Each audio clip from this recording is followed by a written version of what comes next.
C এর উচ্চারণ কখন স বা স, কখন ক, কখন চ। আসলে সি দিয়ে যে বর্ণগুলো লেখা হয় ইংরেজি ভাষায় যে ওয়ার্ডগুলো আছে সেই ওয়ার্ডগুলোর ভিতরে কিছু কিছু ক্ষেত্রে আমরা অনেকে কনফিউশন হয়ে যাই যে কখন সি এর উচ্চারণ ক হবে, কখন সি এর উচ্চারণ স হবে বা স হবে বা চ হবে। আর এই ভাওয়াল হচ্ছে পাঁচটি ভাওয়াল হচ্ছে কি কি? এ হচ্ছে ই, আর হচ্ছে কি আই, ও, ইউ। এই পাঁচটা হচ্ছে ভাওয়েল। আর ডাব্লিউ আর হচ্ছে ওয়াই, এই দুটো হচ্ছে সেমি ভাওয়েল।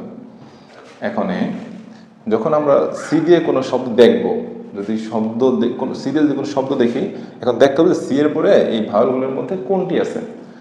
যেমন যদি এরকম থাকে, সাধারণত সি এর পরে যদি যেমন সি এর পরে যদি যেমন সি এর পর যদি সি এর পর কি থাকলে সি এর পরে ই আই আর হচ্ছে সেমি ভাওয়েল ওয়াই থাকলে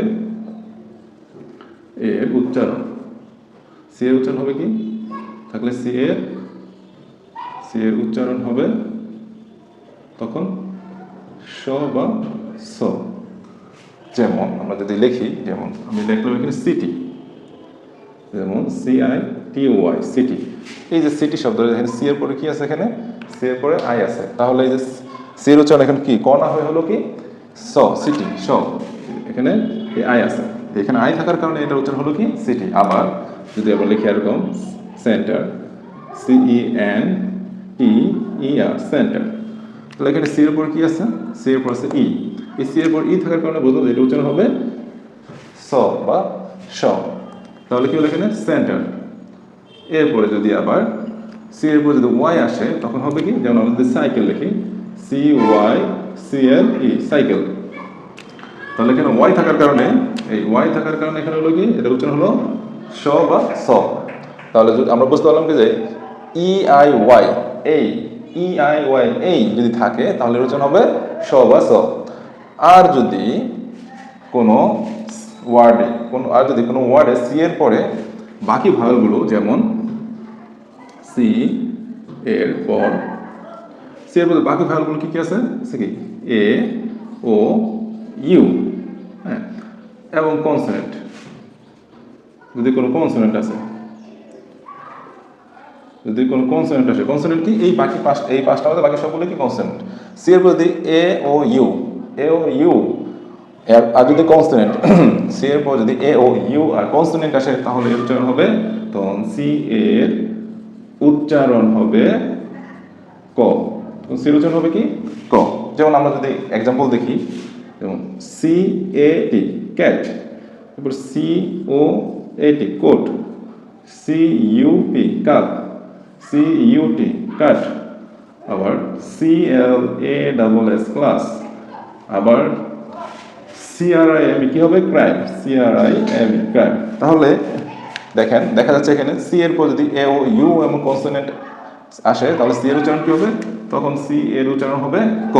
সি এর পর যদি ভাওয়েল এ ও ইউ এবং কনসোনেন্ট সব লেটার আসে তাহলে সি এর উচ্চারণ হয় ক। যেমন CAT ক্যাট হয়েছে, এখানে এ থাকার কারণে সি এর উচ্চারণ হচ্ছে কি ক। আবার এখানে COAT কট, ও আসছে এই জন্য এটা উচ্চারণ হচ্ছে কি ক, সি এর উচ্চারণ হচ্ছে ক। আবার এখানে CUP ইউ আছে, এখানে কি হবে? সি এর উচ্চারণ হবে ক। আর এখানে ইউ আছে এই জন্য কাট হয়েছে, এখানে কাপ হয়েছে, এখানে কি হচ্ছে ক্লাস। এল হচ্ছে একটা কনসোনেন্ট, এখানে কনসোনেন্ট আছে এই জন্য কি হয়েছে? এটা ক উচ্চারণ হচ্ছে। আর এখানে আর হচ্ছে একটা কনসোনেন্ট, যেহেতু কনসোনেন্ট আছে এই জন্য কি হয়েছে? সি উচ্চারণ হচ্ছে ক। তাহলে আমরা বুঝলাম যে সি এর পর যদি আরেকটা কনসোনেন্ট আসে তাহলে উচ্চারণ ক, আর এ ও ইউ আসলেও ক। আর স হবে কখন? স হবে হচ্ছে এ কি থাকলে EIY এই, EIY এই থাকলে হচ্ছে কি স বা স। আর যদি এ ও ইউ থাকলে হবে কি? আর কনসোনেন্ট থাকলে কি হবে? ক উচ্চারণ হবে। এটা ভেবে মনে রাখা যায় সি এর পর কনসোনেন্ট ক আছে, এ থাকলে ক উচ্চারণ হবে। আবার এ ও ইউ এগুলো থাকলে হবে কি ক। এখন আবার কোথাও কোথাও চ উচ্চারণ হয়, সি এর পর কখন চ হবে? সি এর পর যদি এইচ থাকে, যেমন সি এর পর এইচ থাকলে তখন CH মিলে কি হয়? থাকলে CH মিলে কি উচ্চারণ হয়? চ উচ্চারণ হয়, চ উচ্চারণ হবে। তখন CH মিলে হবে চ চ উচ্চারণ হবে। সি এর পর এইচ থাকলে সিএস মিলে উচ্চারণ হয় চ। যেমন আমরা যদি চিকেন লিখি CHICKEN, দেখেন এখানে সিএইচ মিলে চ হয়েছে, চ উচ্চারণ হয়েছে। তারপর আবার যদি আমরা লিখি চেঞ্জ CHANGE, চেঞ্জ, সিএস মিলে কি হয়েছে, এখানে চ হয়েছে। MARCH, march. তাহলে আমরা শিখলাম কি সিএইচ এর উচ্চারণ হবে চ, সিএইচ, সি এর পরে এইচ থাকলে উচ্চারণ হবে চ। যদি কখনো যে শেষে সি এর পর কোনো শব্দ নেই, শেষে থাকে সি, তখনও কিন্তু ক উচ্চারণ হয়। যেমন আমরা যদি লিখি রাস্টিক, RSTIC, রাস্টিক, লাস্টে সি এর ক উচ্চারণ হয়েছে। যেমন একাডেমিক ACADEMIC, লাস্টে সেই সি আছে, সি এর পর কিছু নাই। তো সি এর পর যদি কোনো কিছু নাও থাকে তখন উচ্চারণ হবে ক। CON, কন, CIOUS, কনসাস। তাহলে এর উচ্চারণ হলো কি, এখানে এই যে IOUS থাকার কারণে এটা হলো শয়ের মতো উচ্চারণ হলো, এই সি এর উচ্চারণ হলো শয়ের মতো, কনসাস।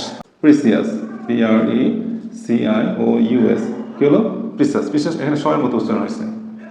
তো এভাবে আমরা আর কি কিছু কৌশল অবলম্বন করে জানতে পারি বা বুঝতে পারি যে আসলে কখন স উচ্চারণ হবে, কখন ক উচ্চারণ হবে, কখন চ উচ্চারণ হবে। তবে এটা আসলে নির্ভর করে প্র্যাকটিস, আমরা যত বেশি প্র্যাকটিস করবো তত আমাদের আয়ত্তে চলে আসবে। এগুলো জাস্ট হচ্ছে কৌশল।